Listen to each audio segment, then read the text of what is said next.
¿Qué quiere decir usted cuando se refiere a Occidente? ¿Qué es eso? Para mí el Occidente es una idea. Es principalmente la idea de una sociedad abierta, liberal y democrática que forma acuerdos y organizaciones internacionales. Antes el Occidente se limitaba a un espacio geográfico. Pertenecer a Occidente dependía de qué lado apoyabas en la Guerra Fría. Oriente contra Occidente. Pero actualmente incluye a Corea del Sur, a Japón, a Chile, a cualquier país que ofrezca una sociedad abierta y liberal a sus ciudadanos. La idea de Occidente está bajo amenaza, está bajo presión. Hay muchos críticos, se le critica su falta de desempeño, se le critica su propensión a crear desigualdad, a contaminar el ambiente. En fin, hay una larga lista de críticas a lo que usted llama la idea más exitosa del mundo. Creo que está bajo amenaza porque no ha tenido mucho éxito en los últimos años. Ha fracasado, sobre todo por la crisis financiera de 2008. Es la peor crisis en los últimos 80 años y ha tenido enormes consecuencias para la desigualdad, la inseguridad y la credibilidad en el sistema. Es por esto que la idea de Occidente está bajo amenaza. Pero ¿cuáles son las ideas alternativas? ¿Cuáles son las ideas que compiten con la idea de Occidente? Actualmente no hay una gran idea que compita con la idea de Occidente, pero dentro de las sociedades occidentales están ganando terreno las ideas de protección y seguridad y las políticas de identidad.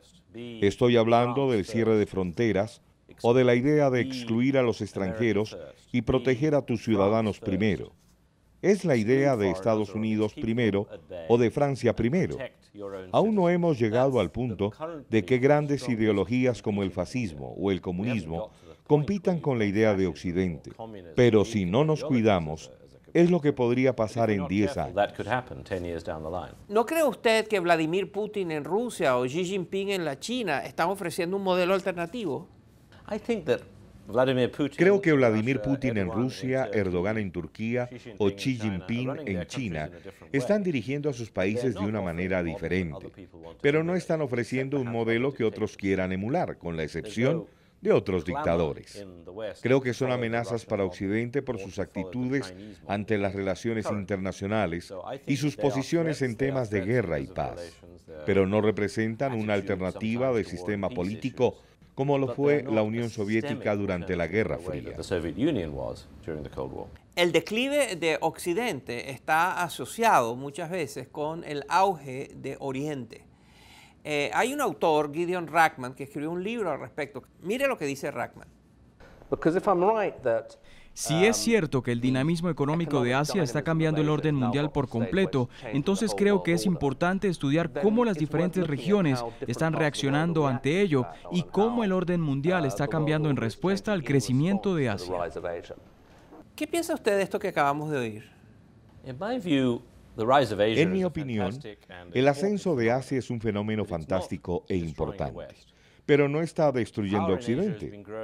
El poder de Asia ha estado creciendo durante 150 años. El ascenso de Japón fue en cierto sentido una amenaza para Occidente, pero Japón adoptó un sistema abierto y liberal. Aceptó el orden mundial que Occidente había creado y hoy Japón está de nuestro lado. La pregunta es si China haría lo mismo. Usted mencionó la posibilidad, muy sorprendente por cierto, de que China se puede volver una democracia liberal. ¿Usted de verdad cree que eso puede pasar? ¿Qué probabilidades hay de que eso ocurra? Creo que las probabilidades son bastante altas. No podría dar una fecha exacta, pero a medida que la clase media en China ha ido creciendo, adquiriendo más derechos y adquiriendo propiedades, el gobierno ha tenido que comenzar a rendir cuentas ante el pueblo. Por ejemplo, cuando se trata del medio ambiente, la opinión pública es cada vez más importante en China. El desarrollo ha sido tal que es imposible mantener a todo el mundo completamente oprimido. La pregunta es cómo hará el gobierno para rendir cuentas. La forma más fácil es a través de la democracia y creo que China eventualmente la adoptará, pero puede que intenten otras alternativas primero. Hace unos minutos usted dijo que el Occidente, esta gran idea tan exitosa, tiene defectos que necesita mejorar. y uno de los cuales que usted mencionó, muy importante, es la desigualdad económica. Explíquenos eso. Bueno, lo primero que hay que hacer es escuchar a los populistas.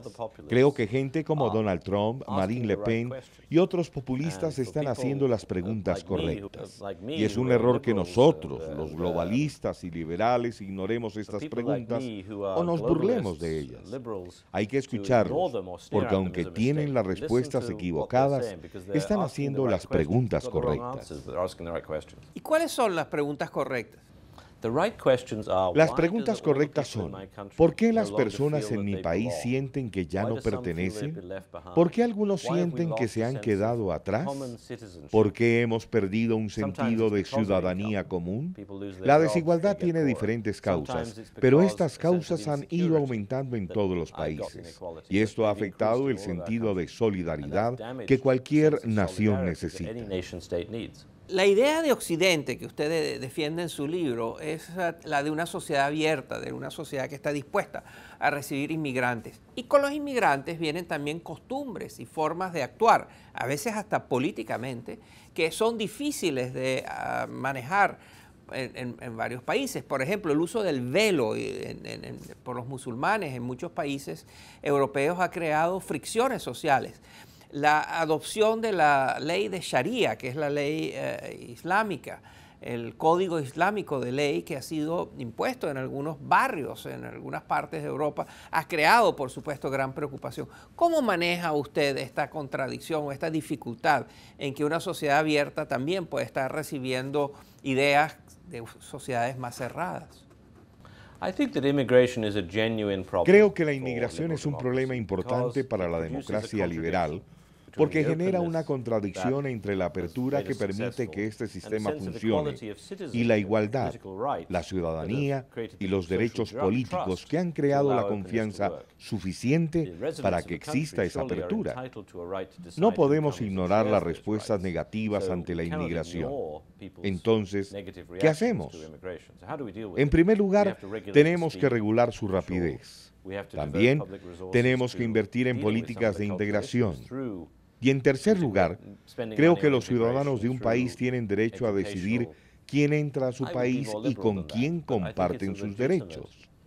De hecho, incluso aquellos países que han prosperado gracias a la inmigración, como los Estados Unidos, han regulado la inmigración de ciertas regiones. No siempre lo han hecho de la mejor manera, pero es una pregunta legítima. En las discusiones sobre el declive de Occidente han jugado un rol muy importante en la reciente elección de Donald Trump a la presidencia de los Estados Unidos y la decisión en el referendo en el Reino Unido de que los británicos decidieron salir de la Unión Europea. Pero ambas fueron por minorías. Díganos cómo se ve un mundo, desde su perspectiva, cómo se ve el mundo en el cual Trump no gana y Brexit tampoco. Creo que es como describir un mundo en el que Hitler no ganó en Alemania en 1932. En un mundo en el que hubiese ganado Hillary Clinton, nos sentiríamos más seguros del orden liberal global que asociamos con Occidente. Pero quizás esa desigualdad que Donald Trump está señalando seguiría generando descontento en Estados Unidos. No sé si Hillary Clinton habría conseguido calmar la ira de la clase trabajadora blanca en Estados Unidos en 4 u 8 años. Un mundo sin Brexit sería un mundo en el que la Unión Europea tendría mejores oportunidades para recuperarse y reformarse en una dirección liberal. La elección de Emmanuel Macron en Francia podría haber sido una oportunidad para que Gran Bretaña, Francia y Alemania se unieran para encaminar a la Unión Europea en una nueva dirección. Es algo que aún podría suceder, pero sin Gran Bretaña. ¿Usted no cree que el Reino Unido va a repensar y reconsiderar su decisión de salir de Europa? Yo creo que Gran Bretaña probablemente saldrá de la Unión Europea y luego tratará de volver a unirse, porque el mercado europeo que Gran Bretaña misma ayudó a crear es tan poderoso que nos atraerá como un imán. Y ahora quisiera hablar de su último trabajo, que es la creación de un índice que mide diferentes países, ¿Cuán preparados están estos países para enfrentar lo que viene? ¿Y qué es lo que está tratando de medir? Estoy tratando de medir cuán bien los países se están preparando para las amenazas del siglo XXI. Desafíos como la tecnología, la globalización, el cambio climático, la guerra y la paz, el envejecimiento de las sociedades y la necesidad de crear economías sostenibles. Es decir, estoy tratando de encontrar indicadores que pronostiquen el futuro. Sorprendentemente, Japón, por ejemplo, tiene muy buenos resultados a pesar de tener una de las poblaciones más viejas de Occidente. ¿Por qué? Pues a pesar de que tienen muchas personas mayores, muchas de ellas aún forman parte de la fuerza laboral. Además, Japón tiene un sistema de salud muy bueno, bajos niveles de obesidad y altos niveles de salud incluso en la vejez. En cambio, a los Estados Unidos, que es la economía más competitiva del mundo, le va bastante mal en mi índice porque sus indicadores demográficos y de salud son peores. Así que estoy tratando de medir cuán bien la gente está respondiendo al mundo de hoy. ¿Y cuáles son los países que están más preparados? Suiza, los países escandinavos y otros países europeos.